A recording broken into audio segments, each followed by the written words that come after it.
generasi milenial itu berumuran dari 23 tahun sampai umur 40 tahun. Nah, jadi di sini pandangan di luar mengatakan bahwasanya generasi milenial itu adalah generasi yang lahir pada tahun 2000 sampai 2020. Itu persepsi yang salah sebenarnya. Yang dikatakan generasi milenial itu adalah pemuda yang usia di atas 20 tahun, 35 tahun. Itu yang dikatakan generasi milenial dan dipersiapkan untuk tahun 2035. Jadi untuk generasi milenial yang untuk anak muda yang zaman sekarang ini bisa kita bilang dikategorikan itu umurnya dari 15 sampai 35 tahun ya.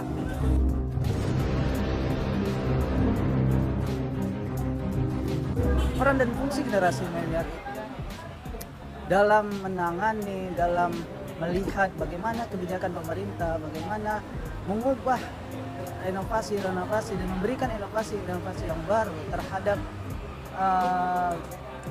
zaman saat ini. Seharusnya ada gagasan baru yang dapat diberikan oleh generasi milenial. Kita ambil dalam contoh bagaimana pemberantasan korupsi. Tentunya anak-anak muda yang mau berkontribusi, mau memberikan waktunya, mau memberikan pikirannya, mau memberikan semangatnya untuk orang-orang di sekitarnya, karena sebaik-baik manusia adalah manusia yang bermanfaat untuk manusia yang lainnya. Jadi ketika di waktu muda ia sudah tidak mau memikirkan tentang orang-orang di sekitarnya, maka ini akan menjadi penyakit kronis di masa depan. Dengan adanya ditanam moral agama, etika agama, sehingga mereka juga nanti ke depannya harapannya dapat memajukan negeri ini dengan apa yang sudah mereka dapatkan.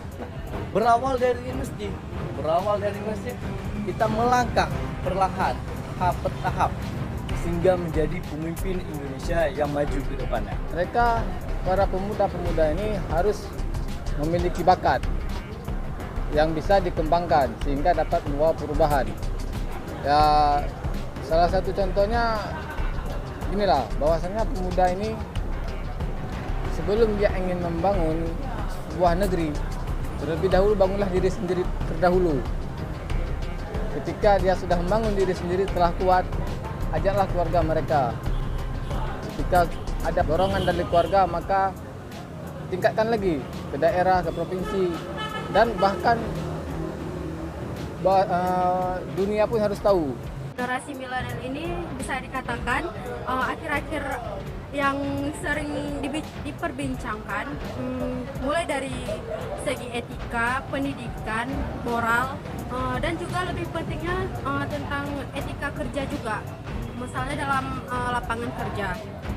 Dalam pemakaian teknologi juga, remaja milenial ini sering menyalahgunakan.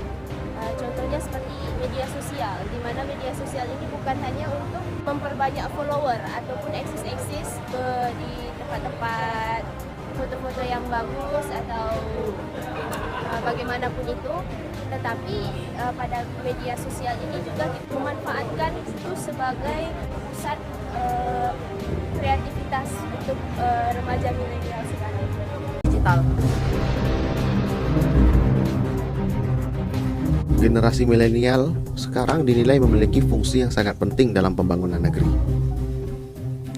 Karena pemuda sekarang memiliki ide-ide segar, pemikiran yang kreatif, dan inovatif yang dimiliki generasi milenial, yang diyakini dapat mendorong terjadinya transformasi negeri ke arah yang lebih baik dengan melalui perbaikan, perkembangan, dan perubahan modern.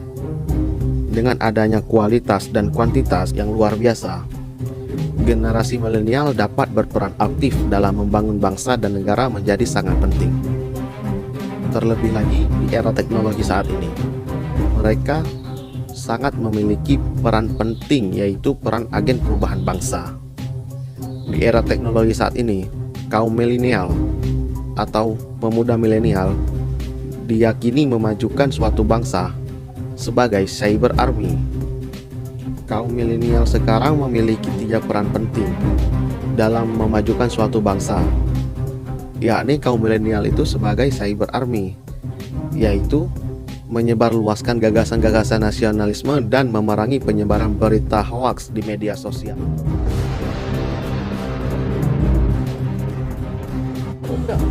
Harapannya kepada seluruh teman-teman yang masuk dalam golongan generasi milenial, teruslah mengeluarkan inovasi-inovasi baru untuk dapat membangun negeri kita ini, dan teruslah memberikan gagasan-gagasan yang terbaik demi mewujudkan cita-cita Indonesia menjadi Indonesia yang lebih maju lagi.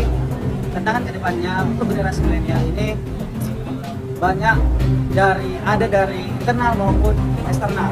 Salah satunya dari internal adalah bagaimana kita dapat mengantisipasi kinerja diri kita sendiri dalam menghadapi hal-hal yang terus berkembang sedemikian rupa, sehingga kita terus dapat menjadi generasi-generasi yang mampu memberikan kontribusi yang terbaik bagi nusa dan bangsa. Harapan saya pada para pemuda milenial, yuk kita sama-sama ke masjid, kita bangkit dari masjid, kita jayakan masjid di tempat kita masing-masing. Yakin dan percayalah, kita akan mampu memimpin negeri kita ini suatu saat nanti, di mana yang sekarang sering kita kenal masa milenial, masanya pemuda emas di 2035, maka kita persiapkan pada sekarang ini. Biasa orang bicara gini, jangan menunggu esok, tapi jikalau bisa hari ini, kenapa harus esok? Pemuda-pemuda sekarang banyak aktivitasnya itu bukan untuk manfaat masyarakat. Mereka sibuk dengan sendirinya. Kita lihat sekarang banyak pemuda-pemuda di warkop hanya untuk bermain game. Tapi apa salahnya kita aktivitas, ada kegiatan di kampung kita jalani, kita ikuti agar bisa meningkatkan kemajuan, baik itu untuk individu maupun sesama masyarakat. Jadi harapannya yang lebih utama itu apapun hal apapun yang lagi itu positif, maka lebih kalah. Dampak positif yang dapat patut diapresiasi, lebih open mind untuk milenial yang sekarang ini, dan juga bekerja sesuai dengan passionnya masing-masing, dan memanfaatkan segala platform yang ada. Itu harapannya untuk anak-anak muda, bagaimana anak-anak muda sekarang mampu terus banyak membaca, berbanyak literasi, berbanyak lakukan diskusi-diskusi. Hari ini saya pikir sudah mulai kering di ruang-ruang publik. Bagaimana gerakan-gerakan anak-anak muda ini kembali mencerminkan bagaimana idealisme. Karena kalau Tan Malaka itu pernah bilang idealisme adalah kemewahan terakhir dari anak-anak muda. Jangan pragmatis, jangan mau dibeli kepentingannya. Ketika bersuara tiba-tiba dikasih A, B, C, tiba-tiba hilang, dia mau bersuara lagi. Nah ini, karena kemewahan kita adalah idealisme, bagaimana anak muda terus berpikir, ada yang mengkritik, itu aja. Karena kalau pengkritik itu tidak ada, maka berarti pikiran kita tidak visioner. Berarti ada yang kurang dari pikiran kita. Tapi kalau ada yang kritik, berarti pikiran kita itu ada nilai tawarnya, ada nilai jualnya. Nah, mungkin bagi saya itu bagaimana anak-anak muda mampu jauh semua tantangan di era yang 4.0. Tentunya dari setiap hal dapat memberikan harapan, ya. Kami selaku pemerintah kampung juga berharap, punya harapan terhadap remaja-remaja di Indonesia, khususnya di Kota Langsa, terkhusus lagi di Kabupaten Slimeng. Harapkan untuk dapat berperan aktif dalam memberikan kontribusi terhadap pembangunan yang di dalam Kabupaten Slimeng sendiri.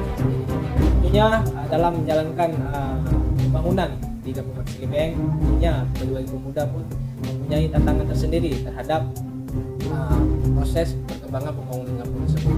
Tentunya tantangan yang dihadapi kita sekarang tentunya adalah lingkungan, mengingat sekarang sudah terlalu banyak narkoba yang sudah terjerumus terhadap remaja-remaja kita. Di sini kita ikut berperan aktif dalam memberantas narkoba tersebut. Terima kasih telah melihat video yang saya buat. Dengan ini kita mengetahui apa yang harus dilakukan oleh remaja pada masa sekarang, di mana mereka tidak harus terbuai oleh media sosial dengan hal-hal negatif, tapi mereka harus bagaimana mereka menghasilkan suatu karya yang kreatif agar bermanfaat bagi seluruh masyarakat dan berguna dan dapat dicontoh oleh masyarakat lainnya. Dengan ini saya Muhammad Irfan mengakhiri, wabillahi taufiq wal hidayah. Wassalamualaikum warahmatullahi wabarakatuh.